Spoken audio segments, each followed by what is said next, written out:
Boa noite para você que está nos acompanhando, mais uma live da revista Nishmar número 3.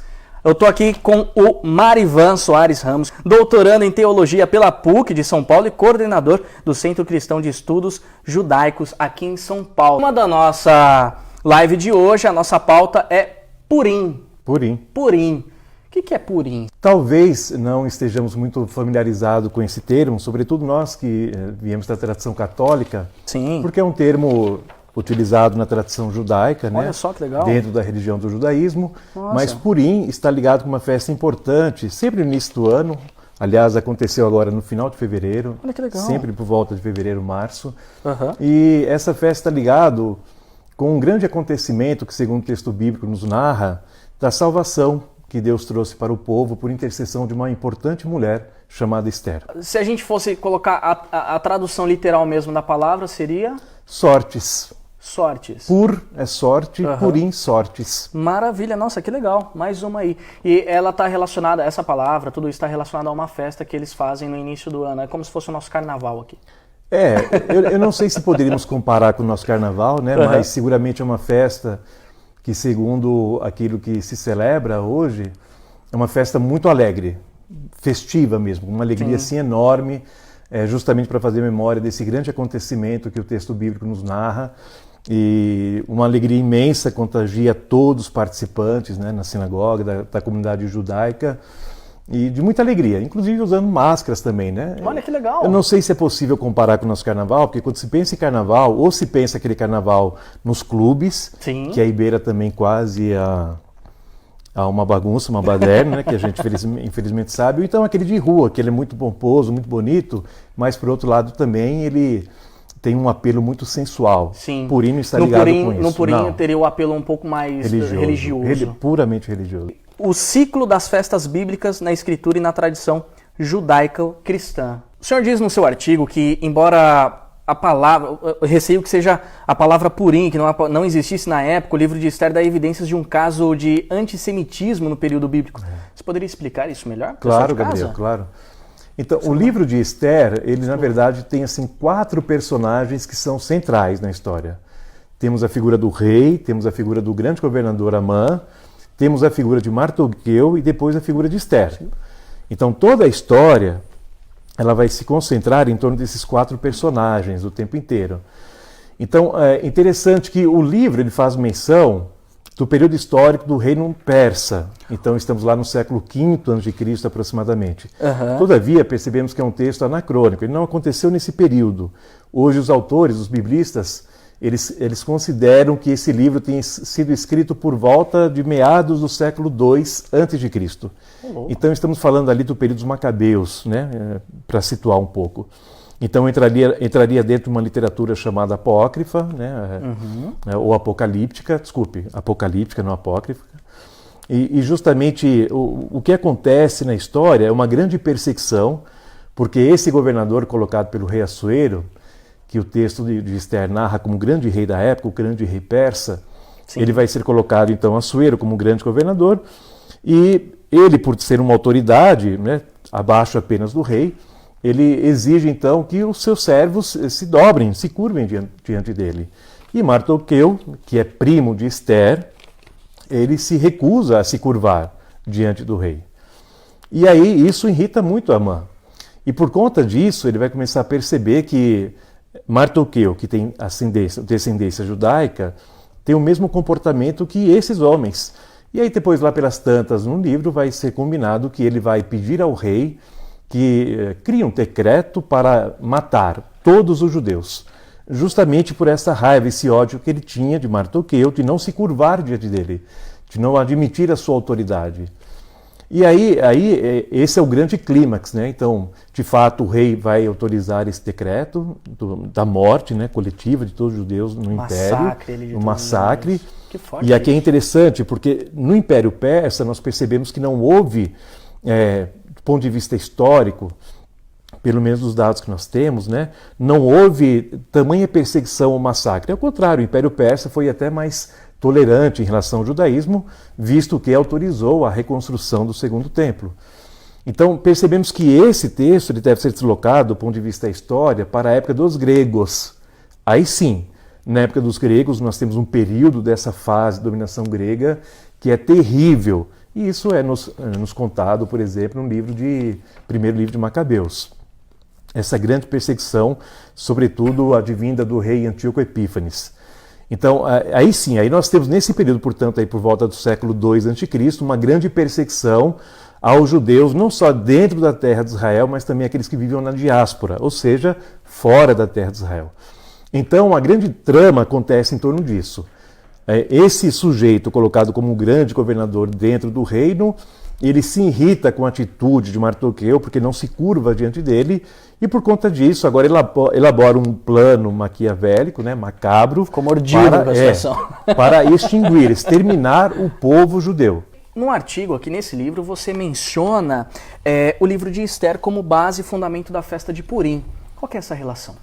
Então, Gabriel, o livro de Esther é bem interessante, por alguns aspectos, né?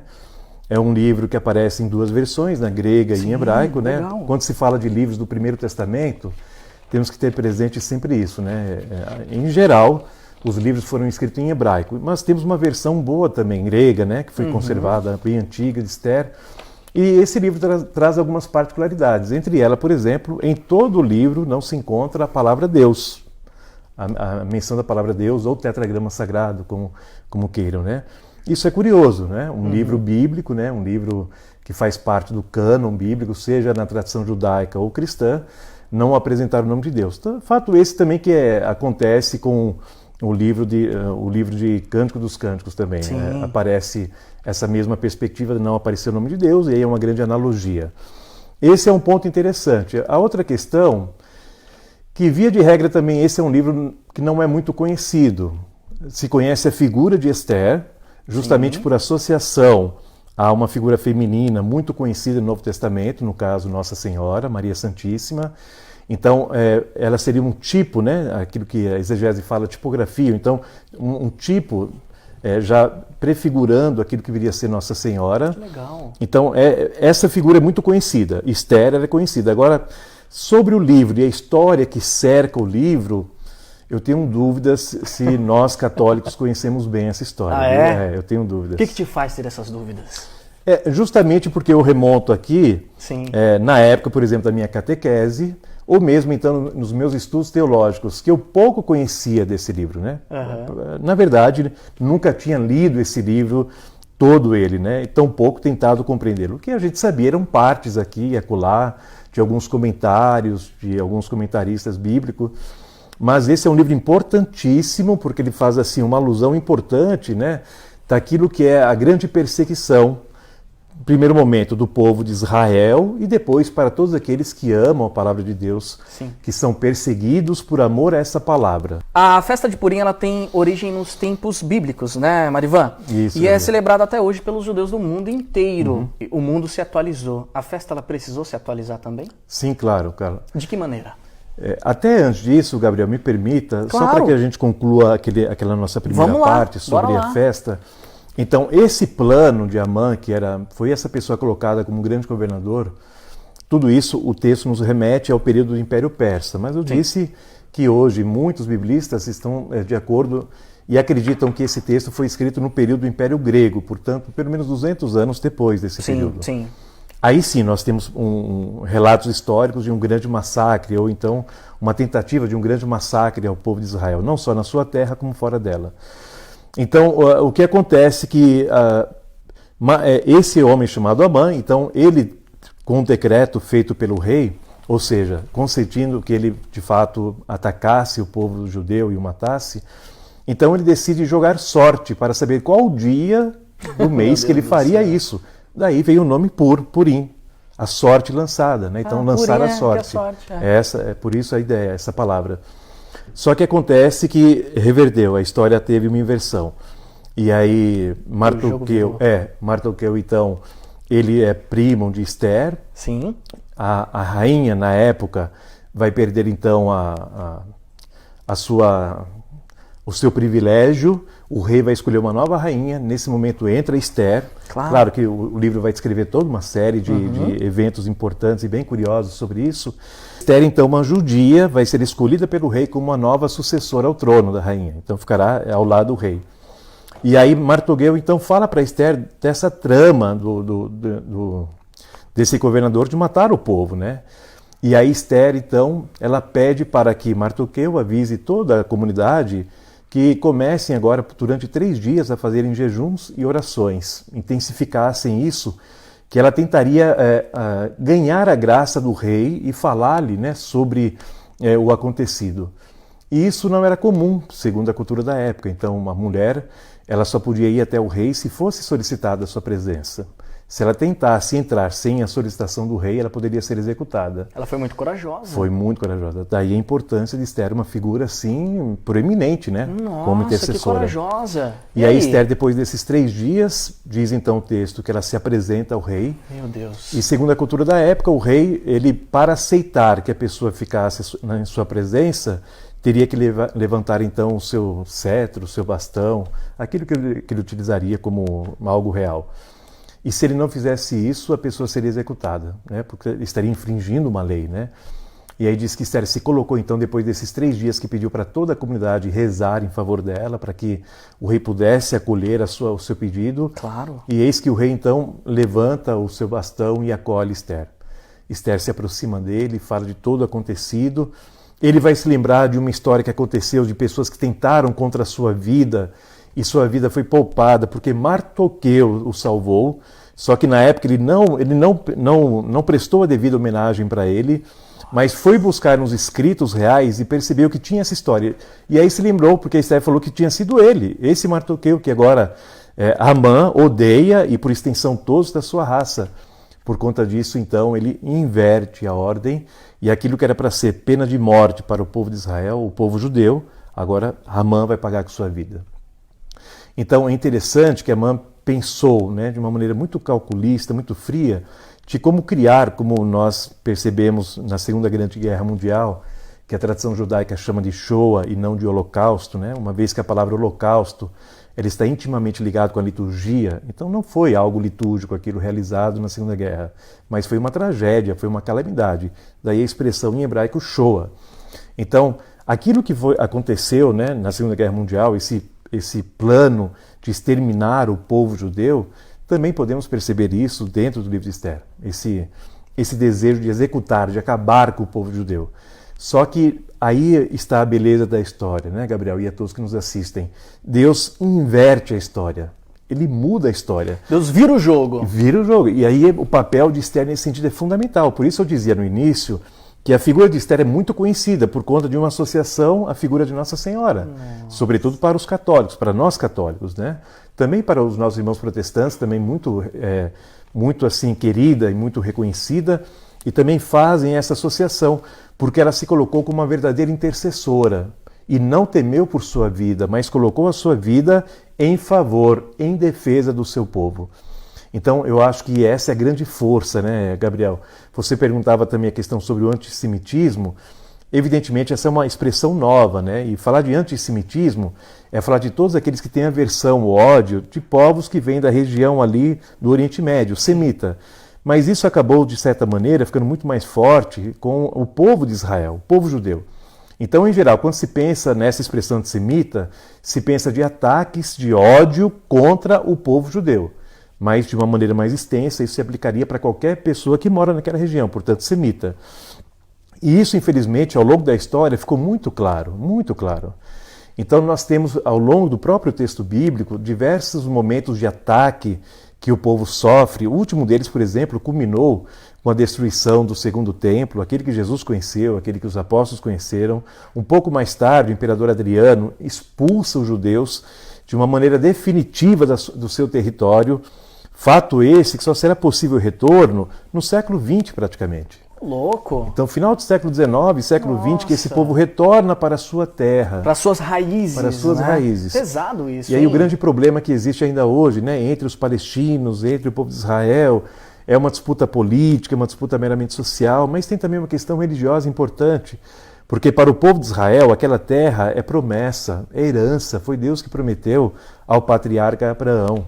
Tem um valor sentimental. Muito, muito. Tem um valor sentimental. E nesse sentido a Igreja Católica também sente-se ligada, porque a terra de Israel não tem somente esse valor econômico, político, social, mas principalmente esse valor religioso. Religioso, sim, né? Claro, A fé. claro.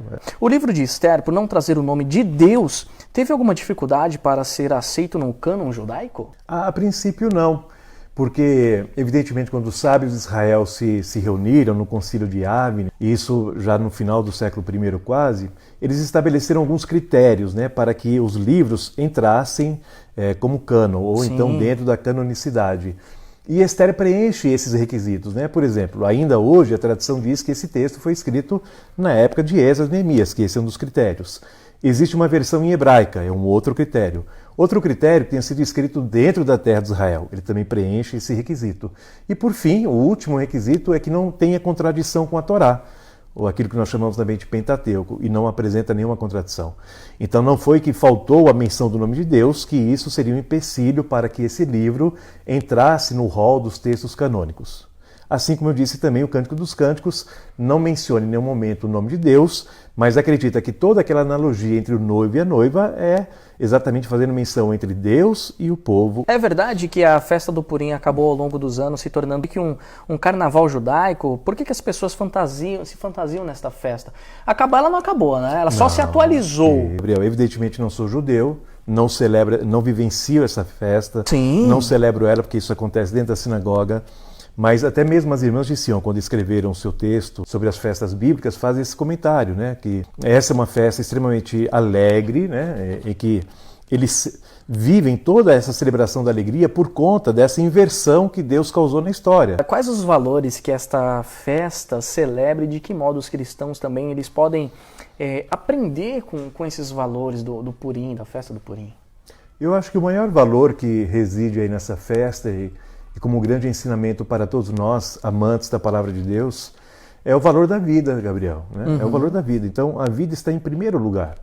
Evidentemente que parece que o final é trágico, porque aquele também que ameaçava a vida acabou perdendo a sua vida. Né? Então, poderia até pensar o contrário. Olha, mas para se preservar uma vida, se aniquila outra.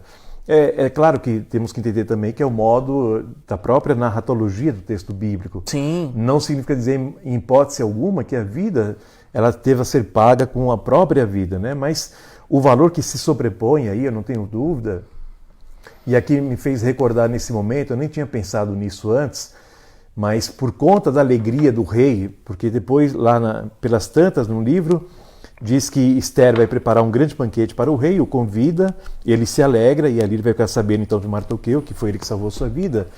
E por sua alegria ser tão grande, ele pede para Esther, me peça o que você quiser que eu lhe darei, mesmo que seja 2/3 do meu reino. Que moral, e aí Esther aproveita e pede. Olha. E eu me lembrei de um episódio que tem no Novo Testamento, mas que é o contrário. Sim. Quando João Batista teve sua cabeça decapitada, né?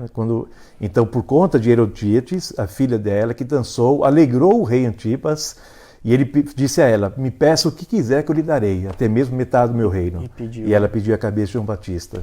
Essa foi maldosa, então, né? É interessante, né? Enquanto ali, Esther aproveitou-se da sua posição para pedir a vida, para sobrepor a vida naquilo que é o mais importante, né? Como valor supremo para todos nós. Do outro lado, por conta de vingança, de ódio, né? De intolerância, pediu-se a morte. O rancor, né? Então, um grande valor aí, Esther, que o livro Gabriel, que o livro nos apresenta, é o valor da vida, que a vida deve ser sempre preservada e mantida a todos os custos. A vida é o nosso bem supremo. Qual o sentido das fantasias na festa de Purim? Seria por causa da libertação dos judeus? No dia em que seriam exterminados? O dia parecia ter um destino? Quais são os motivos dessas fantasias? É fato que alguns deles se fantasiam mesmo, né? Principalmente as crianças. Outros colocam até máscara também. Me parece exatamente que a intenção é essa, né? Dessa inversão, da mudança de papel, valores que isso apresenta-se na vida, né, Gabriel? É claro, evidente que para nós, às vezes, a questão da fantasia ou da máscara está ligada talvez com uma mudança de personalidade, de vivenciar talvez uma outra realidade que não aquela que seja possível de modo corriqueiro, né? Então, para isso, às vezes, criamos algumas máscaras, né, durante o dia ou durante a nossa vida. Mas eu penso que, nesse sentido, a máscara ou a fantasia ela está muito mais ligada com essa celebração da alegria, Assim como também nós, né? Por isso Descontração, né? associado à ideia do carnaval, descontração. Então você sair um pouco do seu cotidiano, da rotina, daquela coisa pesada. Extravasar um pouco, Essas né? fantasias Alegria. que realmente está naquele ambiente de alegria, de descontração, de felicidade. Purim. Para marcar de fato o momento. Como podemos entender o banquete em favor e pela vida do seu povo da parte da rainha Esther e o banquete de morte onde Herodíades pede a cabeça de João Batista? Em um paralelo com a situação polarizada em favor da vida, das vacinas, etc. Nossa. Como que a gente pode trazer essa história que aconteceu lá no passado com a rainha Esther, Herodíades, com a nossa realidade? Porque hoje em dia a vacina não está sendo prioridade para muitas pessoas, né? Como que a gente pode atrelar isso em tempos atuais? Então, quando eu pensava hoje, de fato, eu não havia pensado ainda sobre isso. Sim. Mas hoje, refletindo um pouco, aí eu vi esse paralelo. E que curioso, né? Duas situações festivas, portanto um banquete, onde a princípio as pessoas se alegram, felicitam-se, só que o que está por trás desse banquete para algumas pessoas não é o amor à vida, não é o amor à alegria, à comunhão, a experiência de fraternidade, né? Como hoje o Papa Francisco tanto ressalta que devemos viver essa dimensão da fraternidade, ou então como a campanha da fraternidade vem nos falando, né, sobre essa importância daquilo que estava dividido, Cristo uniu, né? Sim. Porque Ele é nossa paz. Então, imaginando esse paralelo, e é bem curioso, porque de fato, né, nós temos duas cenas que são ambientes festivos, fraternos, de felicidade, que as pessoas se alegram, e nós percebemos que neste ambiente existem motivos diferentes. Então existem pessoas com motivos de fato de se solidarizar-se com o outro, de se alegrar com o outro, Sim. de confabular com o outro, de rir com o outro, de viver com o outro. Mas tem outras pessoas que estão nesse ambiente pensando exatamente no que podem fazer para conferir o mal a certas pessoas. É muito curioso esse paralelo. E aí nós percebemos hoje, Gabriel, né, diante do grande banquete da vida, porque a vida é um banquete, mesmo com todas as dificuldades e adversidades que pode nos proporcionar, mas viver é muito bom, é uma alegria, né? É uma graça estarmos vivos. Mas diante desse grande banquete que é a vida, que Deus nos concedeu, nós percebemos que tem pessoas com motivos diferentes dentro desse grande banquete que chama-se a vida. Uns buscam privilegiar a vida como valor maior sobre todas as coisas, que se sobrepõe mesmo até a questão do dinheiro. Outros preferem colocar a questão do dinheiro, do mamon, sobre a vida. Servir a dois senhores, né? E aí temos um grande dilema e um grande problema do ponto de vista bíblico até mesmo. É doído, né, gente? Esther fez jejum e oração por quantos dias? 3 dias. 3 dias. Acho que esses 3 dias, do ponto de vista do texto bíblico, nem sempre deve ser visto na perspectiva cronológica, mas sim teológica. 3 dias também foi o tempo necessário para a ressurreição de nosso Senhor. Então, o terceiro dia é algo que é muito forte que aparece na Bíblia e tem uma categoria teológica por trás disso. Ou seja, quando isso acontece na Bíblia, tem menção desse terceiro dia, algo de muito importante vai acontecer. E aconteceu. O que olha é? aqui, Gabriel, olha que coisa linda. Ó. Maravilha, maravilha. Tá, gente, não perca essa oportunidade. Muito coisa, né? Então, olha, gente, que maravilha. Uma revista bem produzida, uma linguagem de fácil acesso, né, Marivan? Tranquilo. Isso para divulgar o carisma de Sion junto às nossas paróquias. Muito importante, pessoal. Dá uma força para nós. Não perca essa oportunidade. R$ 59,40, valor anual. A você, assinante, muito obrigado. Obrigado por fazer parte da nossa história, por fazer parte dessa família maravilhosa. Você que não é assinante, está nos acompanhando. Por favor, corra, faça a sua assinatura, tá bom? O link do nosso site já tá aí, facinho para você, R$ 59,40 por ano, meu, tá facinho. Você vai receber um material maravilhoso na sua casa. Legal, Nishma número 4, na edição número 4, perdão, vai ser sobre a Páscoa. Abril e maio. Então no mês de abril para o mês de maio a revista já está saindo, já está chegando aí na sua casa. Você que vai fazer a assinatura ainda hoje, você vai receber a revista fresquinha aí na sua casa. Marivan, considerações finais, por favor. Bom, eu quero primeiro agradecer muito a você pela companhia. Eu que agradeço. Ao Frei Joel pelo convite, ao Frei Estevão, que aqui nos ajuda também, ao Frei Marcos, Frei Paulo. Aliás, quero estender esse agradecimento a toda a comunidade de Sion e também de modo muito especial aos alunos do Centro Cristãos dos Judaicos, aos paroquianos de Mauá, que também estão em peso aqui nos assistindo, a todos vocês que sempre nos prestigiam e sempre ajudam que o carisma de Sion seja divulgado cada vez mais por toda a igreja e por extensão de toda a sociedade. É uma alegria enorme, Gabriel, poder sempre falar da palavra de Deus, dessa palavra que é luz, que é força, que é esperança, em tempos difíceis. Precisamos encontrar gotas de esperança, e não falta para nós gotas de esperança na palavra de Deus. Uma boa noite a todos. Maravilha, eu também quero deixar minhas considerações finais. Antes de tudo, eu quero agradecer o convite, né, que o pessoal aqui de Sion me fez. Eu estou me sentindo muito lisonjeado por estar aqui hoje, nesse momento, ao lado do Marivan, uma pessoa maravilhosa também. Marivan, obrigado pela sua presença, tá? Obrigado por todo esse conhecimento. Você de casa que nos acompanhou até aqui, todos vocês, muito obrigado pela companhia, muito obrigado pela sua audiência. Quero mandar um abraço virtual para todos vocês, tá bom? Final de maio, lá pro finalzinho de maio a gente volta, mas você vai ficar sabendo antes, a gente vai divulgar antes o dia, o horário, tudo certinho, tá bom? Mais uma vez, obrigado pela audiência, obrigado aos paroquianos, obrigado a toda a turma de Sião que nos acompanhou, a todos vocês que estavam nos acompanhando, você que mandou seu comentário, sua pergunta, você que participou, curtiu, compartilhou. Bom, ficamos por aqui, um abraço virtual a todos, fiquem em casa, usem máscara, se previnam, porque o negócio não tá fácil. Um grande abraço, até a próxima, tchau, tchau. Shalom.